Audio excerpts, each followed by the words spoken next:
Denemini beydip aylanıp görmeden öyle ne efendim. Görürse atacağın yol şöyle grubu olayım eyledi. Men on yal olmayacak. Görür sanam, görür sanam.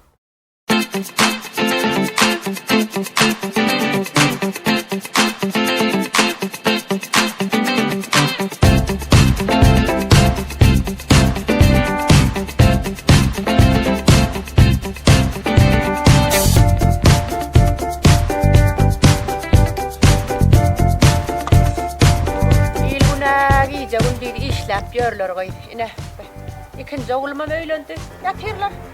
Anam neyse, sağ ol. O balam sokağına gidip gelin.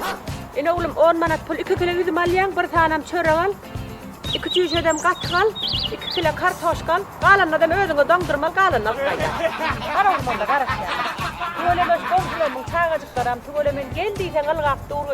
Şu kıyızımın yokluğunu bildiren oklar. Ay berekella. Makke! Makke! Ağabeyce. Bir daha. Dangulem bir gel diyen bir çay demleyecek gel bir nahar bisireyecek gel. Bunu han. Ya tira oğlum zordan yatırdım ezonu. Bir daha sana. Dangat gençe hindikine olur. 3 öcelli yatma diyen daha ya. Ce. Hindikine olur. Ne Türk serial gördün mü abi? Masum vurdum. Dangat gençe yat. Ay Heleýguly meýitlikleri. Doğru göcezen kahralarına sonra giyirak koydunum. Ha tulur ya hemen onu. Ay Heleýguly meýit. Geç otur. Orası giyin olacak. Giyin ol ne? Ben atadan ayalım. Aydan ne görmem. Hanı yumanağından aşkı diyedim de. Göcezen sağın istenecedin. Al sağın Ay iç. görgülü dağ gel oğlum. Sıçkan gel olur da. Çaymış deyip panten bir. Dur içeceksin sağın içerdin ha. Yiyeceksin sağın. Fakat mı? Sağ cevabını içeceksin. Nerede? Şeydi peleğin aylan getirip bilmeden şeydi bana çay ver, nan ver de aylan da yor. Bağırma yanına, bağırma yanına. Ne ulu geldim, ne küçük geldim. Yine iki oğlum var, 2 gelinim. Hatta falan elinden çay çıkarım da. Ama bu ayağına bu çay demledi ne hardap pişirmeli değil mi? Ben aydan getirip biliyorum ama sen onu. Ettireniz aydın mı? Bir lak sapın ettirirsin, aydan getirirsin. Anbar çağır. Çağırayım nece? Çağır. Ayda. Sen bıçağa sesine sineye mı ben mayıl bu diyorum ben. Ayda. Buyurda götürek. Ayda.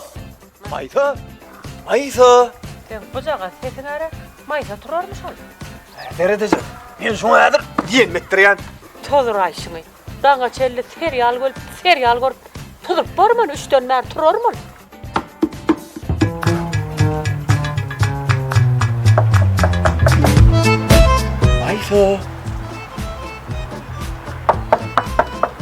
Maysa.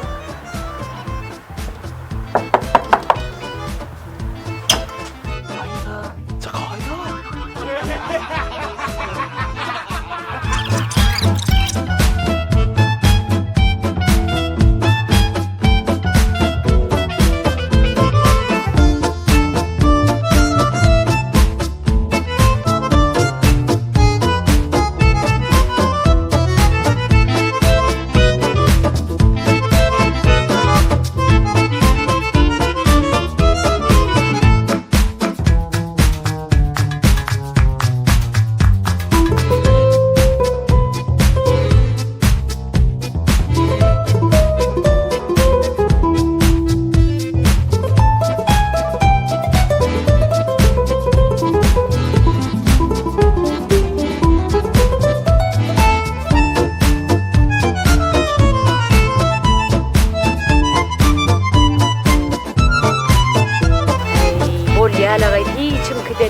Men o derleri.